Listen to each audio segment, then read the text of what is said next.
Hello guys and let's start the explanation of episode number 5th।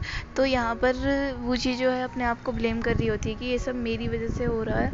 और जो चेंगसू है वो स्कूल भी नहीं आ रहा, वो अकेली अकेली बहुत दुखी रहती है, जिसको नानशेंग भी नोटिस करता है। तो नेक्स्ट सीन में वूशी जो अपने फ्रेंड से इसी बारे में डिस्कस करती है कि चेंगसू मुझसे बहुत ज़्यादा हेट करने लगा होगा। और फिर पता लगता है कि चेंगसू जो है स्कूल भी नहीं आ रहा है। एक लड़की बताती है, भाग कर आती है कि मैंने फ़ोन पे सुना, उसकी मम्मा कह रही थी कि वो सुबह स्कूल के लिए निकला था लेकिन वो स्कूल तक नहीं पहुंचा है। तो ये सारे घबरा जाते हैं फ्रेंड्स ग्राउंड में बैठे हुए और कहते हैं कहीं ये गलत कदम ना उठा ले, और बंक करके स्कूल निकल जाते हैं। गुआओ और आंशी एक डायरेक्शन में और नानशेंग और वूशी एक डायरेक्शन में सेपरेट हो जाते हैं उसको ढूंढने के लिए। तो आगे गुआओ और आंशी तो साथ ही होते हैं, लेकिन नानशेंग और वूशी अलग अलग हो जाते हैं। तो वूशी जो है एक अंकल से पूछती है कि मतलब उन्होंने वही टेडी बेयर आउटफिट पहन रखा था तो उसे लगा कि ये वही होगा, लेकिन फिर वहाँ पे उसे एक बूढ़ा आदमी होता है। तो वो कहती है कि मैं अपने फ्रेंड को ढूंढ रही हूँ, वो मिल नहीं रहा। तो फिर उसको वो जो अंकल है वो बैलून बेच रहे होते हैं, तो उसको एक बैलून देते हैं हमारी वूशी को और उसको बेस्ट ऑफ लक करते हैं कि तुम्हें ये लक वाला बैलून है, तुम्हें जल्दी मिल जाएगा अपना तुम्हारा दोस्त। तो फिर यहाँ पर गुआओ आंशी और नानशेंग एक पास मिल जाते हैं, बट यहाँ पर अब वूशी नहीं होती। तो उन तीनों को लगता है कि उसको ढूंढने के लिए आए थे चेंगसू को, बट उन्होंने अपनी एक फ्रेंड को और खो दिया है ढूंढते में। और यहाँ पर एक डैडी लेटा हुआ था, सो रहा था, तो वो उसके पास जाके बैठ जाती है और बताने लगती है कि मुझे माफ़ कर दो, मेरी गलती है। मतलब बहुत ज़्यादा इमोशनल सी हो जाती है, लेकिन वो बोलती है तुम सुन भी रहे हो। तो वो कुछ नहीं बोलता। तो जैसे ही वो उसको उठाती है टेडी बेयर के अपर पार्ट को, तो उसमें एक अंकल होते हैं जो कि टन्नो होकर आराम से सो रहे थे, और पीछे से चेंगसू निकल के आता है जो कि झाड़ियों के पीछे सो रहा था। और बताता है कि मैं आराम से सो रहा था, मेरी नींद ख़राब और कर दी, मैं अकेले बैठ के थोड़ा टाइम स्पेंड करना चाहता था। तो कहती तो क्या तुमने मेरी सारी बातें सुन ली? वो कहता बिल्कुल, तुमने मेरे लिए तो कही थी। और बोलता है कि मैं तुमसे नाराज़ नहीं हूँ। फिर चेंगसू उसको अपनी सारी स्टोरी बताता है कि क्यों उसकी मम्मा उसको पायलट नहीं बनने देना चाहती हैं, और एक मैं सपोर्ट करना चाहता हूँ अपनी मम्मा को, ये सब। तो वो उसकी स्टोरी सुन के रोने लगती है, और चेंगसू बोलता है कि तुम्हें मुझे चुप कराना चाहिए मेरी स्टोरी सुन के। तो वो रोती रोती कहती है हाँ बात तो सही है। फिर वो उसको कहती है कि चिंता मत करो, हम कुछ ना कुछ ज़रूर करेंगे। और नेक्स्ट सीन में ये सारे फ्रेंड्स मिल जाते हैं एक जगह पे फाइनली। तो फिर हमारी वूशी कहती है कि आज से चेंगसू तुम मेरे फ्रेंड हो। तो गुआओ कहता है कि मेरे भी, और आंशी कहती है मेरे तो हो ही हो, और नानशेंग कहता है कि अगर तुम वूशी के फ्रेंड हो तो मेरे भी फ्रेंड हो। सच में यार ये बंदा बड़ा स्वीट है नानशेंग जो है, मतलब जो वूशी कहेगी वही उसके लिए सबसे ज़्यादा मायने रखता है, बाकी जाए भाड़ में। सो नेक्स्ट सीन होता है, ये पहुंच जाते हैं सब चांग चेंगसू के घर पे उसकी मम्मा को समझाने की वो उसका ड्रीम है, लेकिन घर पे उसकी मम्मा मिलती नहीं।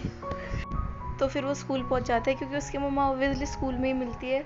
तो स्कूल पहुंचने के बाद चेंगसू जो है वो बहुत ज़्यादा रोने लगता है, क्योंकि घर पे उसके पास कॉल आए थे कि तुम्हें नौकरी से फायर किया जाता है, तुम आज काम पे नहीं आई, तुम बर्तन धोने की नौकरी से, मतलब उसकी मम्मा को सारी जितनी भी वो जॉब्स करती थी अपने घर को चलाने के लिए उनसे फायर कर दिया जाता है। तो चेंगसू अब रियलाइज़ करता है कि उसकी मम्मा कितनी ज़्यादा मेहनत कर रही हैं उसका भरण पोषण करने के लिए, उसको पढ़ाने के लिए एक्चुअली। सो वो स्कूल में जाके रोने लगता है अपनी मम्मा को हक करके, और कहता है कि मम्मा मैं प्रॉमिस करता हूँ आज के बाद आप जो चाहोगी मैं वही करूँगा, मैं पायलट बनने का नाम निशान तक नहीं लूँगा। तो फिर उसकी मम्मा वहाँ से स्कूल से जाने लगती है ये सब चीज़ों के बाद। तभी जो हमारी वूशी है वो पीछे से आंटी को उनको रोकती है, कहती है आंटी आप ऐसा नहीं कर सकती, आपने अपने हस्बैंड को क्यों चूज़ करा होगा उनकी रिस्पॉन्सिबिलिटी के चलते ना, और वो रिस्पॉन्सिबिलिटी आपका लड़का उठाना चाहता है। तो वो आंटी उसको बोलने लगती हैं कि तुम उसकी चिंता मत करो और तुम अपने स्टडीज़ पे ध्यान दो, और उसको जो करना है वो जान चुका है, उसका कोई इंटरेस्ट नहीं है, वो गिव अप कर चुका है अपने पायलट बनने के सपने पे। वो कहती है गिव अप कर चुका है किसकी वजह से? आपकी वजह से सिर्फ। तो फिर वो घर घर जाती हैं, और फिर नेक्स्ट सीन में जो है जब खाना खाने का टाइम होता है तो वो चेंगसू को जब खाना खिलाती हैं तो उसके सामने एक प्रेजेंट रखती हैं, और वो उस प्रेजेंट को खोल के हैरान हो जाता है जिसके अंदर जो था एयरक्राफ्ट्स के डिज़ाइन थे। तो वो कहती है कि वो उसकी मम्मा कहती है कि वो लड़की एकदम ठीक बोल रही थी, मुझे स्वार्थी नहीं होना चाहिए, मैं अपने स्वार्थ के चलते अपने बच्चे का जीवन, अपने बच्चे का सपना तो नहीं तोड़ सकती ना। तो इस बात पे वो बहुत ज़्यादा खुश हो जाता है, क्योंकि उसको काइंड ऑफ अलाउंस मिल जाती है कि वो अपनी ड्रीम को फॉलो कर सके। लेकिन नेक्स्ट सीन में वो एक बीच पे जाते हैं जहाँ पर सब शोर मचा मचा के बोलते हैं कि मुझे इस यूनिवर्सिटी में जाना है, मुझे ये करना है, जहाँ पर हमारी जो वो बोलती है वुशी कि मुझे एक फेमस नॉवेलिस्ट बनना है, और अंशी बोलती है मुझे पता नहीं, लेकिन सबका भगवान ऐसा करना कि सबको सबके ड्रीम्स पता हों और वो उन पर अच्छी तरह से काम कर सकें।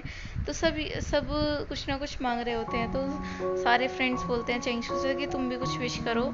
तो वो कहता है कि मैं अपनी मम्मी को सपोर्ट कर पाऊँ इन फ्यूचर एंड उनका ख्याल रख पाऊँ, मुझे इतनी हिम्मत देना भगवान। और सब खुश हो जाते हैं फिर। नेक्स्ट डे जो है वो न्यू ईयर का होता है। तो यहाँ पे ये दोनों बस माँ बेटे तो होते ही हैं, कर रहे होते हैं। तो ये चेंगसू पे कॉल मिलाती है किसी बहाने से और उसको हैप्पी न्यू ईयर विश करती है। तभी चेंगसू आवाज़ सुनता है कि उसके घर पे आंशी आई हुई है। तो वो थोड़ा सैड सा हो जाता है क्योंकि वो तो अकेला था, उसकी मम्मी थी और वो था। तो वो एक दूसरे का हैप्पी न्यू ईयर करते हैं और खाना खाते हैं। तो वो एकदम से उसको बुला लेती है। तो ये दोनों बाहर टहलने जाते हैं और कहती है मैं तुम्हें एक चीज़ दिखाना चाहती हूँ, और फायरवर्क्स दिखाती है और कहती है एक विश मांगो।